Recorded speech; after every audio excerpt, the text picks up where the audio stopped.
नैब की तरामीम के हवाले से जो 50 के करीब मुख्तलिफ़ तारीख़ों पे बहस हुई सुप्रीम कोर्ट ऑफ पाकिस्तान में, आज वो केस शुक्र अल्हम्दुलिल्लाह इमरान ख़ान की तरफ से जो पटिशन थी वो रिज़र्व हो गई है फॉर आर्डर्स। फ़ैसला देने के लिए सुप्रीम कोर्ट ऑफ पाकिस्तान ने उसको रिज़र्व कर लिया है। और आपको याद होगा PDM की जमातों ने जब शहबाज शरीफ की ज़ेर क़यादत ये इक़्तिदार पिछले 16 महीने 17 महीने पहले संभाला था, उन्होंने 3 काम किए थे। नंबर 1, सबसे पहले नैब लॉ की तरामीम की थी, क्योंकि उन्होंने जो उनका लॉ मिनिस्टर था वो शख्सियत थे जो शरीफ फैमिली के वकील थे। उन्होंने अपने सब मुकदमात सामने रखे और उस क्लास से जहाँ से वो मुतासर हो रहे थे और उनके ख़िलाफ़ मुकदमा स्ट्रांग हो सकता था और सज़ा हो सकती थी, उस हिसाब से उन्होंने नैब के अंदर तरामीम कर दी। और उनको वाहिद पॉलिटिकल पार्टी वो है जो इमरान ख़ान और PTI, उन्होंने इसको चैलेंज किया और इस चैलेंज करने के बाद थ्रू आउट आज तक उनके ख़िलाफ़ 180 से ज़ायद मुकदमात बनाए गए पॉलिटिकल विक्टिमाइजेशन के लिए। उनको मजबूर करने की कोशिश हुई कि किसी तरीके से वो अपने इस पॉइंट ऑफ व्यू से और अपने इस फैसले से पीछे आ जाएं।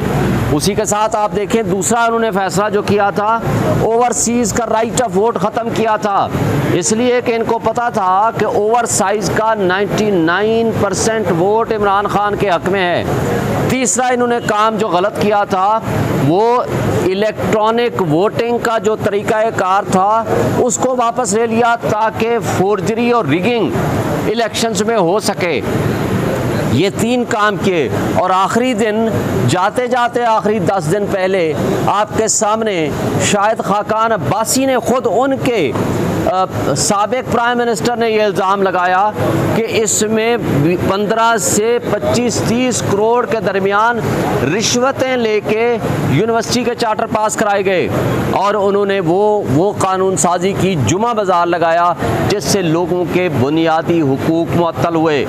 लेकिन आज मैं समझता हूँ कि करप्शन हमारे मुल्क का सबसे बड़ा कैंसर है और इस कैंसर के ख़ात्मे के लिए हमने सुप्रीम कोर्ट से इमरान ख़ान ने रुजू किया है और कोई और पॉलिटिकल पार्टी इसके साथ शेयर नहीं किया ना आई है सुप्रीम कोर्ट में, इसलिए कि वो करप्शन के बेनिफिशरीज हैं। और आज देखें 16 महीने यहाँ इक़्तिदार के मज़े लेके शहबाज शरीफ, इसहाक डार, आसिफ अली जरदारी वो आज मुल्क से बाहर भाग गए हैं। क्यों? इसलिए नज़र आ रहा है कि जाते जाते इनकी अपनी मुस्लिम लीग नून की साबिक MPA जुगनू मोहसिन कहती है कि 1 अरब रुपया इनको आखिरी दिनों में दे दिया गया हर MNA को, ताकि वो आगे अपने इलेक्शन की तैयारियां करें, जो कि 332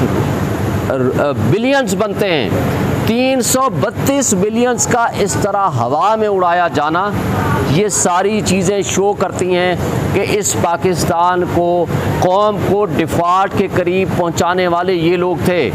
इसलिए इस पे हम बजा तौर पर तवक्को रखते हैं सुप्रीम कोर्ट ऑफ पाकिस्तान से कि वो आईन और क़ानून की बालादस्ती के लिए इसमें जल्दी फ़ैसला करेंगे।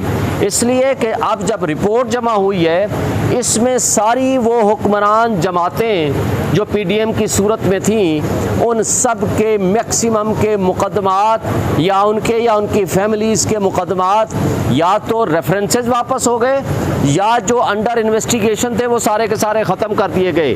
तो ये वो चीज़ें हैं जिसके ऊपर हमें ये भी अफसोस से कहना पड़ता है कि पिछले 1.5 साल से इसके अंदर बहस जारी है। ये फ़ैसला पहले महीने 2 महीने में आ जाना चाहिए था, ताकि वो जो करप्शन का पैसा ले के भाग गए हैं, जो करप्शन की प्रॉपर्टीज़ बेच के निकल गए हैं, तो उनसे वापस रिकवर कैसे करेंगे। ये काबिल अफसोस बात है, क्योंकि अदलिया ने लोगों के बुनियादी इंसानी हुकूक की और आइन के तहफ़्फ़ुज़ की कसम उठाई हुई है। एक सवाल ये भी पैदा होता है कि अगर उन्होंने नैब लॉ बदल दिया है तो आम आदमी का, किसी सिटीज़न ऑफ पाकिस्तान का बुनियादी हक कैसे महरूम होता है। मैं ये कहता हूँ कि जब पब्लिक मनी चोरी होती है, पब्लिक मनी, वो आपका हक है, वो मेरा हक है, ये पाकिस्तान के हर शहरी का हक है, वो 25 करोड़ अवाम का हक है। तो आज इस अंजाम को, जहाँ तक महंगाई की दलदल में हमें फंसा दिया है, वो हर उस शख्स जो इस वक्त बिलों के हाथों, डीजल और पेट्रोल की कीमतों के हाथों, महंगाई के हाथों, बेरोज़गारी के हाथों मजबूर है, वो इस करप्शन की वजह से है जो यहाँ से पैसा चोरी करके, डकैती करके मुल्क से बाहर ले जाते हैं। और ये वो लोग हैं कि अगर डॉलर ऊपर जाएगा तो भाई उनको तो फ़ायदा है उसका, क्योंकि उनकी तो प्रॉपर्टीज़, उनके पैसे वो डबल हो रहे हैं। ये मुझे और आपको तकलीफ़ है, इसलिए कि हमारा जब डॉलर ऊपर जाएगा, पैसा कमज़ोर होगा। आज जो डिफ़ॉल्ट कर गया है मुल्क श्रीलंका, उससे भी हमारी कैफियत बदतर हो गई है। वो अफ़गानिस्तान जिसने 40 साल जंग की कैफियत में वो गुजारा है टाइम, आज वो पोजीशन है कि उनके यहाँ 80 से भी कम रेट हो गया है उनका डॉलर का, अफ़गानी करेंसी का, और हम कहाँ पहुँचे हुए हैं, ये सारी कुछ आपके सामने है। लेकिन एक बात मैं क्रेडिट देता हूँ कि चीफ जस्टिस सुमरता बंदियाल साहब को, कि बहरहाल इस तमाम तर सूरत हाल के बावजूद उन्होंने रिज़र्व किया है और फ़ैसला किया है कि हम इसको जल्दी सुनाएंगे इसका फ़ैसला।